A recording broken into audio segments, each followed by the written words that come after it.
मेहर बाबा की जय।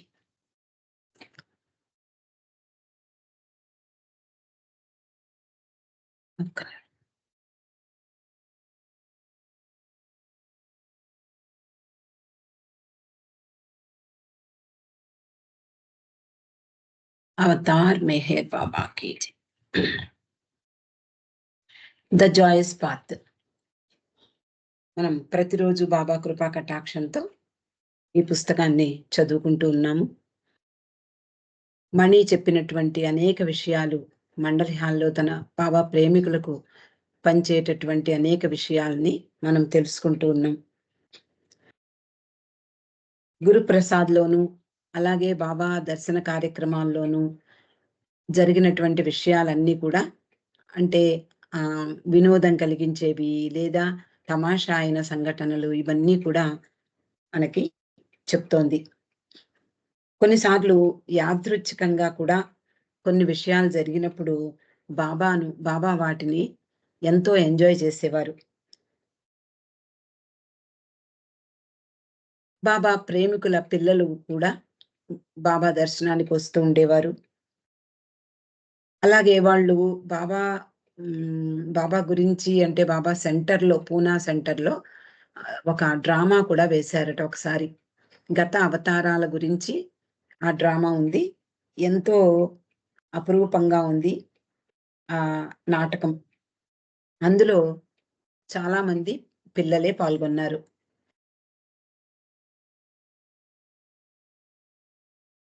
అలాగే మరో తమాషా సంఘటన చెప్తోంది మణి. బాబాకు 2వ కారు ప్రమాదం జరిగిన తర్వాత గురుప్రసాద్లో ఉన్నారు. బాబాని పరీక్షించినటువంటి డాక్టర్ చటర్జీ ఆయన బాబాకు ఏదో ఒక సపోర్ట్ తోటి నడిస్తే కొంచెం ఎక్సర్సైజ్ అవుతుంది అని చెప్పాడు.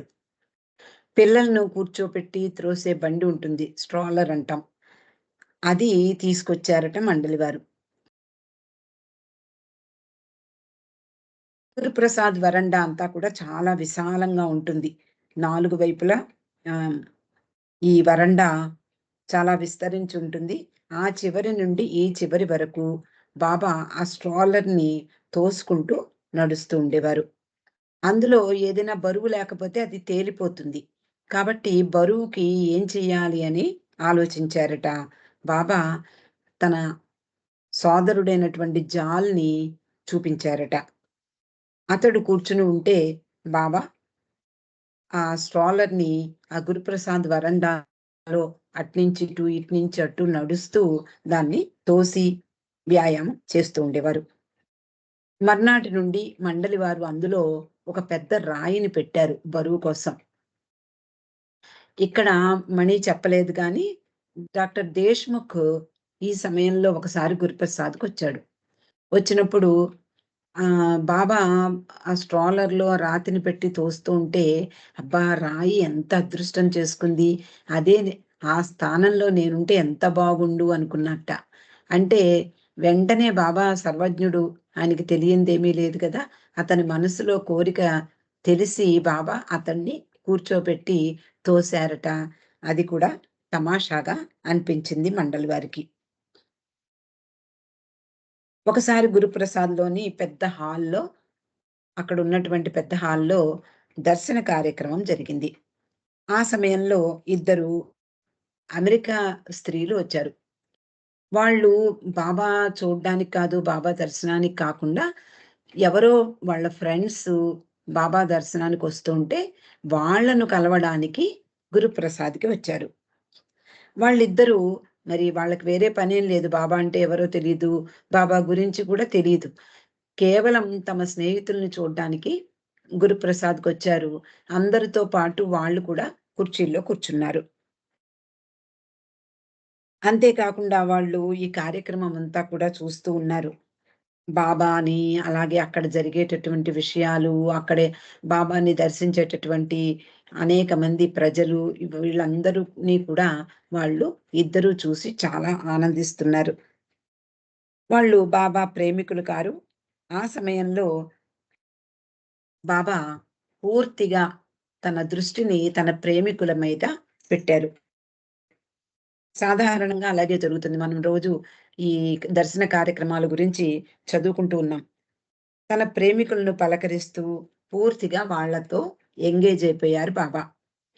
వీళ్ళిద్దరూ కూడా అంటే కొత్తగా వచ్చిన వాళ్ళు, అందులో ఆ ప్రదేశం తెలియని వాళ్ళు, బాబా గురించి తెలియని వాళ్ళు, అక్కడెవరు తెలీదు. వాళ్ళు కేవలం తమ స్నేహితుల కోసం వచ్చారు. కాబట్టి వాళ్ళు కొంచెం దూరంగా కూర్చుని ఉన్నారు. ఇదంతా కూడా చూస్తూ ఉన్నారు. తెలియనటువంటి వాళ్ళని బాబా పట్టించుకుంటారా అంటే పెద్ద పట్టించుకోరు. ఎందుకంటే ఆయన తన ప్రేమికుల మీద పూర్తి దృష్టిని పెట్టి వాళ్ళతో అంటే వాళ్ళని పలకరిస్తూ నిన్న మనం చదువుకున్నాం ఎలా పలకరించేవారో. అలా ప్రతి ఒక్కరిని పలకరిస్తూ బాబా పూర్తిగా వాళ్ళతో పాటే ఉండిపోయారు. మరి వీళ్ళిద్దరిని గురించి పట్టించుకోలేదు అని పై వాళ్ళకనిపిస్తుంది. ఎవరికైనా అనిపిస్తుంది. కానీ బాబా మాత్రం బాబా దృష్టి మాత్రం అందరి మీద సమానంగా ప్రసరిస్తూ ఉంటుంది. అకస్మాత్తుగా బాబా మండలి వారి వైపు తిరిగి వాళ్ళిద్దరి వాళ్ళిద్దరిని ఉద్దేశించి అడిగారట. "వాళ్ళకి బాగుందా? అడగండి. కుర్చీల్లో సౌకర్యంగా కూర్చున్నారా లేదా? ఏమన్నా ఇబ్బందిగా ఉందా?" అని అడగండి అని మండలి వారితో చెప్పారు. స్త్రీలు బాబా తమ గురించే ఆలోచిస్తున్నారు అని తెలిసి తలలూపారు. బానే ఉంది. మాకేమీ ఇబ్బంది లేదు అంటూ వాళ్ళు చెప్పారు. కొన్నిసార్లు బాబా ప్రేమికులు కాని వాళ్ళు కూడా బాబా దగ్గరికి వస్తూ ఉంటారు. మరి అలాంటి వాళ్ళు బాబాతో మాట్లాడడం కష్టం. ఎందుకు అంటే బాబా గురించి తెలియకుండా బాబా మౌనంగా ఉన్నారని, మరి బాబా మౌనంగా ఉన్నారు అంటే ఇంక మనమేం మాట్లాడతాము అనుకుంటారు. కానీ బాబా ప్రేమికులు అలా కాదు. బాబా మౌనంగా ఉన్నారా? లేదా? వీటిని పట్టించుకోరు ఎవరు కూడా. ఎందుకు అంటే తమ ప్రియతముడిని దర్శనానికి వచ్చాము అన్ అంతే అంటూ అందరూ కూడా బాబాని హృదయపూర్వకంగా ఆ దర్శన క్షణం కోసం ఎదురు చూస్తూ బాబా మీదే దృష్టి పెట్టి బాబా మీదే వాళ్ళ దృష్టిని కేంద్రీకరించి వాళ్ళు లైన్‌లో నిలబడి వెడుతూ బాబాకు తెచ్చినటువంటి పూలమాలలు సమర్పించడము, లేదా చేతిలో ఏదైనా స్వీట్స్ తీసుకురావడము, వీటిని బాబాకివ్వడము ఇలాగే ఉంటుంది. లేదా ఎవరైనా తెలుసున్న వాళ్ళు అంతకుముందు వచ్చినటువంటి వాళ్ళని చూసి జై బాబా అని పలకరించడము, ఆలింగనం చేసుకోవడము, వీటి మీదే ప్రేమికుల దృష్టి ఉంటుంది. కాబట్టి బాబా మాట్లాడతారా? మాట్లాడరా? అనే విషయం ప్రేమికులు పట్టించుకోరు. హ్మ్. కానీ కొత్త వాళ్ళు మాత్రం బాబా మాట్లాడరు అని తెలియగానే ఇంకేం మాట్లాడతాం ఆయనతోటి అన్న ఫీలింగ్ తోటి ఉంటారు. లేదా బాబా మాట్లాడరు కాబట్టి మనం కూడా మాట్లాడకూడదు అని కూడా అనుకుంటూ ఉంటారు. ఆనాడు అందరూ వెళ్ళబోతూ ఉన్నారు. బాబా మళ్ళీ వాళ్ళిద్దరి వైపు తిరిగి ఏమైనా చెప్పాలనుకుంటున్నారా? ఏదైనా అడుగుతారా? అని అడిగారు. వాళ్ళిద్దరూ కొంచెం వృద్ధులు, వృద్ధ వనితలు. లేదు బాబా లేదు. Thank you. అంతా బానే ఉంది. మేమేమి నిన్నడగాలని ఏమీ అనుకోలేదు అని చెప్పి వాళ్ళు చెప్పారు. తర్వాత మళ్ళీ తన ప్రేమికుల వైపు తిరిగారు బాబా. కొందరు తమ బిడ్డలను బాబా ఒడిలో పెట్టేవారు. వాళ్ళని పలకరించేవారు బాబా. అలాగే చిన్న పిల్లలొస్తే వాళ్ళ బుగ్గలను తట్టేవారు. లేదా సైగలతో, చిరునవ్వుతో వాళ్ళని పలకరించేవారు. అలా చంటి బిడ్డల్ని బాబా తన ఒడిలో పెట్టినటువంటి వాళ్ళని చూస్తూ, బుజ్జగిస్తూ, ఆశీర్వదిస్తూ, చిరునవ్వుతో ప్రేమనందిస్తూ ఉంటారు.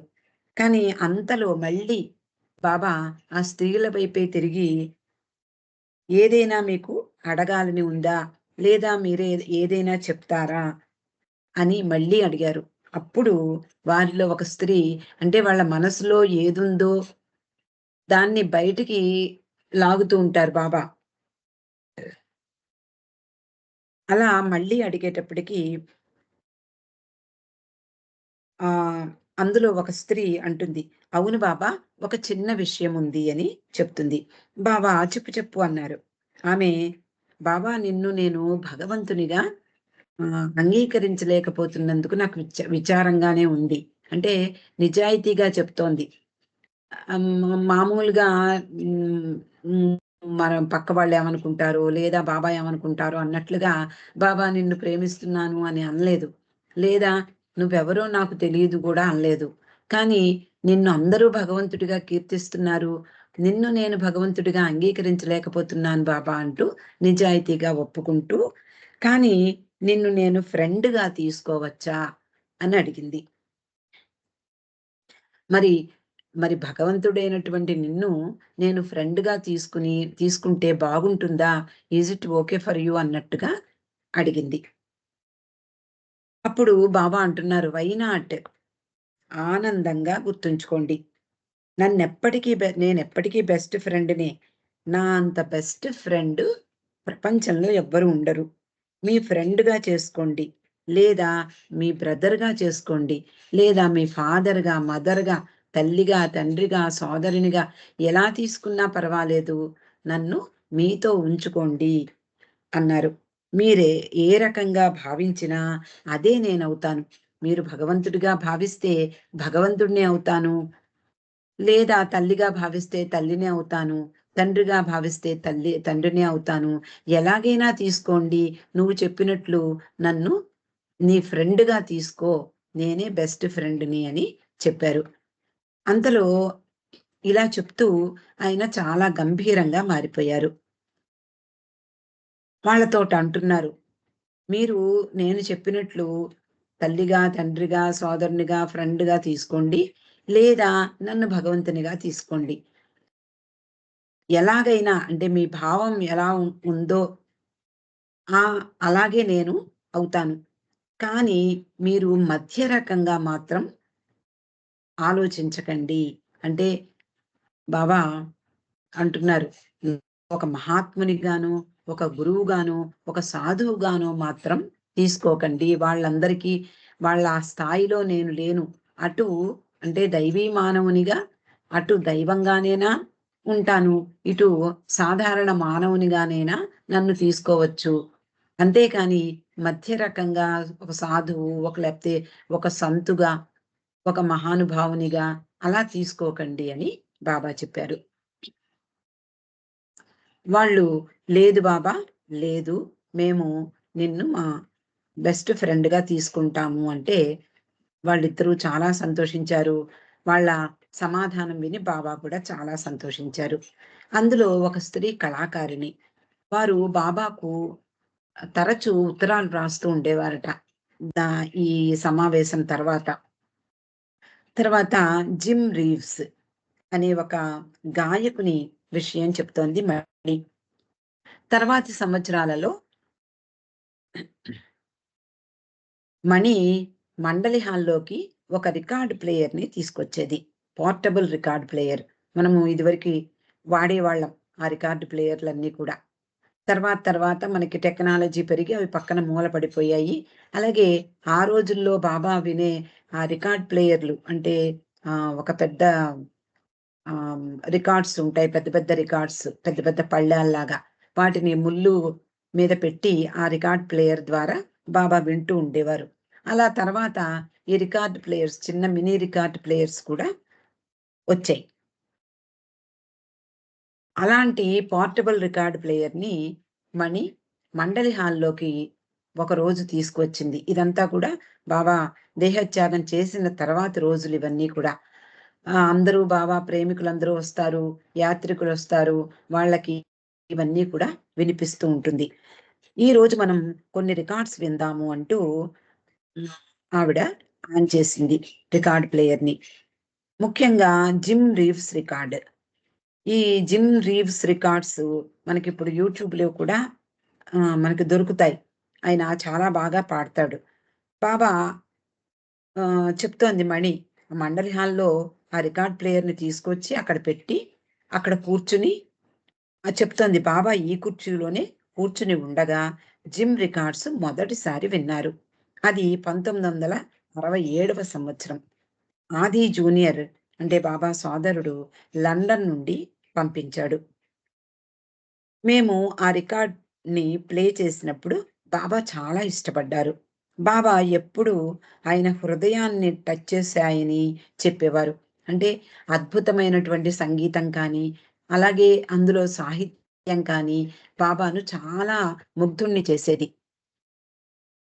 కాబట్టి ఏదైనా మంచి రికార్డ్స్ విన్నప్పుడు, లేదా మంచి గాయకులు బాబా ఎదురుగుండా కవ్వాలీలు, గజల్స్ పాడినప్పుడు నా హృదయాన్ని టచ్ చేశారు అన్నట్లుగా ఆయన తన హృదయాన్పై చేతులు పెట్టి చూపించేవారు.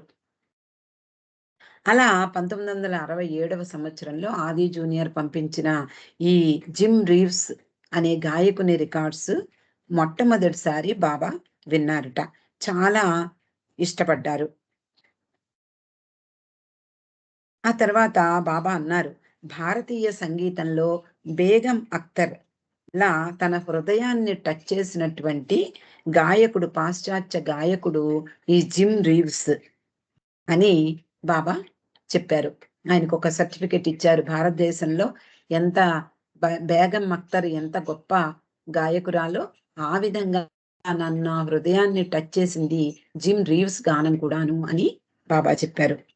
బేగం అఖ్తర్ పాడేవన్నీ కూడా గజల్స్, ఆధ్యాత్మిక భావాలతో నిండి ఉంటాయి.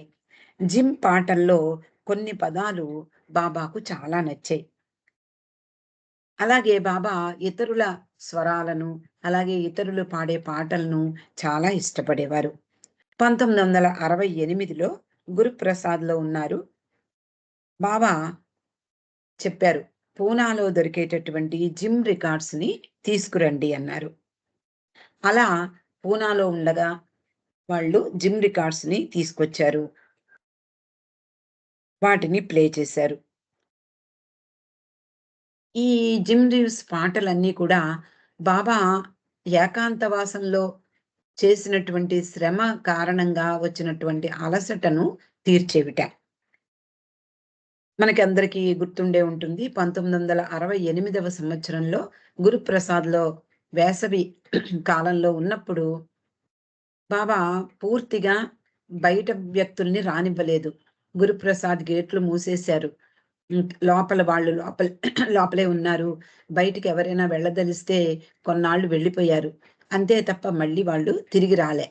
ఎందుకు అంటే బాబా ఏకాంతవాసాన్ని కఠినమైనటువంటి ఏకాంతవాసంలో ఉంటాను అంటూ ఎవరికీ కూడా దర్శనం ఇవ్వలేదు.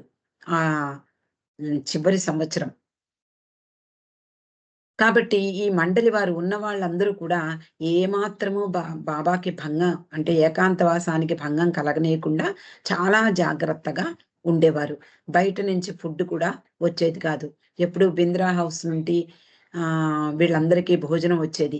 కానీ ఆసారి మాత్రం ఇగ లోపలే స్త్రీలు వండేవారు. అలా కఠినమైనటువంటి ఏకాంతవాసంలో ఉన్నారు. అప్పుడు అంటే చివరి రోజుల్లో బాబా ఎంతో శ్రమ పడ్డారు. ఒక పక్కన శరీర ఆరోగ్యము బాగోలేదు. దాని పైగా ఈ కఠినమైనటువంటి ఏకాంతవాసంలో చేసినటువంటి తీవ్రమైన పని. ఆ ఒత్తిడి ఆ ఒత్తిడిని తగ్గించుకునేందుకు ఈ రికార్డ్స్ బాగా ఉపయోగపడ్డాయి. అందువలన బాబా ఏకాంతవాసంలో చేసిన తీవ్రమైన పని నుండి చాలా రిలీఫ్ పడ్డారు. ఆ సమయంలో బాబా చేసిన కార్యం నమ్మశక్యం కానిది అంటోంది మణి. వెనక్కి తిరిగి చూస్తే మేము ఇంకా ఆ సమయంలో బాబా చేసిన పని తీవ్రతను బాగా ఫీల్ అవుతూ ఉంటాము తలుచుకున్నప్పుడల్లా అంటోంది. అందువలన బాబా భోజనం చేసేటప్పుడో, లేదా ఉదయం బ్రేక్‌ఫాస్ట్ చేసేటప్పుడో, మెహ్రా మొదలగు స్త్రీలు బాబాకు వడ్డిస్తుండగా మణి ఈ రికార్డ్స్‌ని ఆన్ చేసేది. బాబా వింటూ ఎంత బాగుంది అంటూ మెహ్రా విను విను ఆ ప్లేటు కింద పెట్టు. తర్వాత చూద్దుగానిలే. ముందు ఇది విను అంటూ చూసావా? ఇది మనం వినలేదు. ఈ రికార్డ్స్ ఎప్పుడు మనం వినలేదు కదా!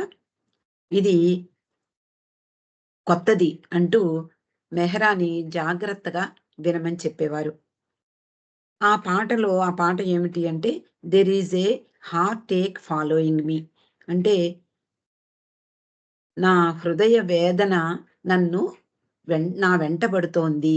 అంటే నా హృదయ వేదన నన్ను వదలటం లేదు అనే మీనింగ్‌తో ఆ పాట ఉంది. ఇది బాబాకు చాలా ఫేవరెట్ అయిపోయింది. చాలా ఇష్టపడేవారు. బాబా బ్రేక్‌ఫాస్ట్ లేదా లంచ్ లేదా సప్పర్ రాత్రి భోజనం చేసేటప్పుడు మొదట ఈ పాట వింటూ చేతిని తన హృదయాన్పై పెట్టేవారు. తర్వాత వేరే పాటలు పెట్టినా చివరలో బాబా మళ్ళీ ఈ రికార్డునే వేయమనేవారు. అందువలన డైనింగ్ టేబుల్ వద్ద హ్మ్, ఈ సంగీత కార్యక్రమం అంటే 'there is a heartache following me' అనే రికార్డు మొట్టమొదట, తర్వాత చివరిసారి కూడా అంటే అదే సాంగ్‌తో మొదలయ్యేది భోజన కార్యక్రమం. ఆ సాంగ్ తోటి అక్కడ సమావేశం ముగిసేది. సంగీత కార్యక్రమం ముగిసేది. మెహరాజాద్‌లో మరోవైపు ఉన్నటువంటి పురుష మండలి వారు, వాళ్ళల్లో ఇరిచి ముఖ్యంగా ఈ రెండవసారి ఈ పాట విన్నప్పుడు, ఓహ్! అయిపోయింది బాబా భోజనం లేదా బ్రేక్‌ఫాస్ట్ అయిపోయింది. ఇటువైపు వస్తారు. పురుష మండలి వాళ్ళ దగ్గరికొస్తారు అంటూ అందరిని అలర్ట్ చేసేవాడు ఇరిచి. బాబా మన దగ్గరికి వస్తున్నారు, వచ్చే సమయమైంది అంటూ ఫ్రాన్సిస్ మొదలగు వాళ్ళతో బాబా వస్తున్నారని చెప్పేవాడు. అలా ఈ పాట అయిన తర్వాత అంటే ఈ పాటతోటే మొదలయ్యేది, ఈ పాటతోటే ముగిసేది. బాబా స్త్రీ మండలి వారితో సహవాసం. ఆ తర్వాత బాబా పురుష మండలి వారి వైపు వచ్చేవారు మండలి హాల్లోకి. 1968 గురుప్రసాద్‌లో మణి మరో రికార్డ్‌ని ప్లే చేసింది. అదేమిటి అంటే 'వెల్కమ్ టు మై వరల్డ్'. బాబాకి ఇది చాలా బాగా నచ్చింది. పురుష మండలి వారి వైపు వెళ్ళినప్పుడు కూడా ఈ రికార్డ్‌ని తెప్పించుకుని, అక్కడ కూడా వాళ్ళకి వినిపిస్తూ తాను మళ్ళీ ఈ రికార్డ్‌ని వినేవారు.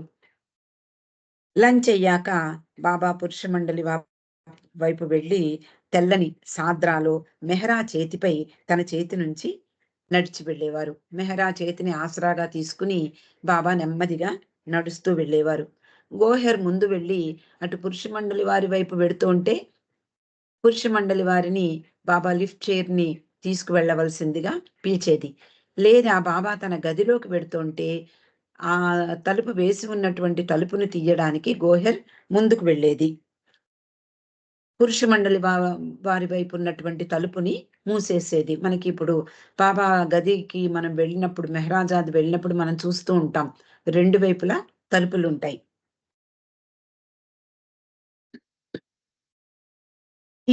సారి బాబా ఈ రికార్డ్ పూర్తిగా అవ్వలేదట.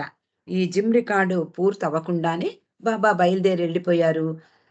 అందువలన మణి కూడా ఆ రికార్డ్ ప్లేయర్‌ని పట్టుకుని బాబాతో కూడా బాబా గదిలోకి వెళ్ళింది. ఈ పా ఈ పాటని బాబా వింటూ ఆయన గదిలో లోపలికి వెళ్లి కూర్చున్నారు. బాబా ముఖంలో ఆ ప్రకాశము చాలా స్పష్టంగా చూసిందట మణి ఈ రికార్డ్‌ని వినేటప్పుడు. బాబాతో కూర్చునే కొద్ది మంది మండలి వారే ఉన్నారక్కడ. బాబా వెళ్ళి ఆయన కుర్చీలో కూర్చున్నారు. మణి 'వెల్కమ్ టు మై వరల్డ్' అనే రికార్డ్‌ని ప్లే చేసింది. బాబా వాళ్ళందరినీ జాగ్రత్తగా వినండి. అందులో ఒక మంచి సందేశం ఉంది వినండి అన్నారు. అదేమిటి అంటే ఆ పాటలో ఇలా ఉంది. Knock and the door will open. Seek and you will find. Ask you will be given. The key to this world of mine.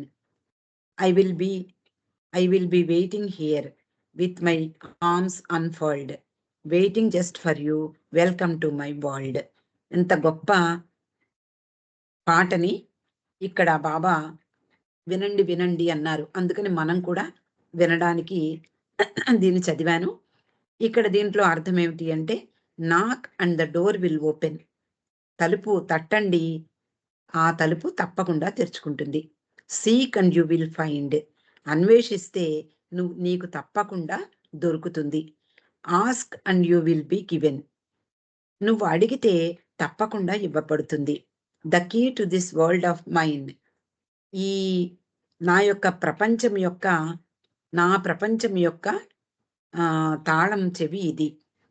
I will be waiting here with my arms unfurled. నేనిక్కడ నా చేతులు చాచి నీ కోసం wait చేస్తూ ఉన్నాను. Waiting just for you. నీకోసమే wait చేస్తున్నాను. Welcome to my world. నా ప్రపంచానికి నీకు నిన్ను ఆహ్వానిస్తున్నాను. నా ప్రపంచంలోకి రా అంటూ ఈ పాటను అతడు పాడినటువంటి ఈ పాటను చాలా ఇష్టపడుతూ బాబా అందరికీ వినిపించారు. బాబా ఇది పురుష మండలి వారి దగ్గర జరిగినట్లుంది. పురుష మండలి వారిని ఈ మాటలు వినమన్నారు. ఫ్రాన్సిస్ ఆ మాటలు జాగ్రత్తగా విను అని చెప్పారు. ఫ్రాన్సిస్ కూడా ఎస్ బాబా అంటూ అతను విన్నాడు. మణి బాబా పాదాల వద్ద కూర్చుంది. అంటే ఈ విషయాలన్నీ కూడా మండలి హాల్లో బాబా కూర్చునేటటువంటి ఆ కుర్చీ, ఆ సోఫా దగ్గర ఆమె మణి కూర్చుని ఆ రికార్డ్ ప్లేయర్‌ని కూడా అక్కడ పెట్టి వచ్చినటువంటి బాబా ప్రేమికులకు వినిపిస్తూ ఆ విషయాలన్నీ కూడా చెప్పింది. మండలి హాల్‌లో ఆ పాట ప్లే చేసినప్పుడు ఆ పాటలో ప్రతి పదానికి బాబా సైగలు చేసి చూపించారు. అలాగే ఫ్రాన్సిస్‌ని, అలాగే ఇరిచి మొదలైనటువంటి వాళ్ళందరినీ కూడా ఆ పాటలోని మెసేజ్ ఎంత అందంగా ఉందో, అంత అందంగా బాబా వాళ్ళందరికీ కూడా తన సైగలతో, చేతి సైగలతో ఆ పాటలో అర్థాన్ని అందరికీ చెప్పారు. ఇక్కడికి ఈరోజు ముగిద్దామండి. 'అవతార్ మెహర్ బాబా కీ జై'. జై బాబా అండి లక్ష్మి గారు.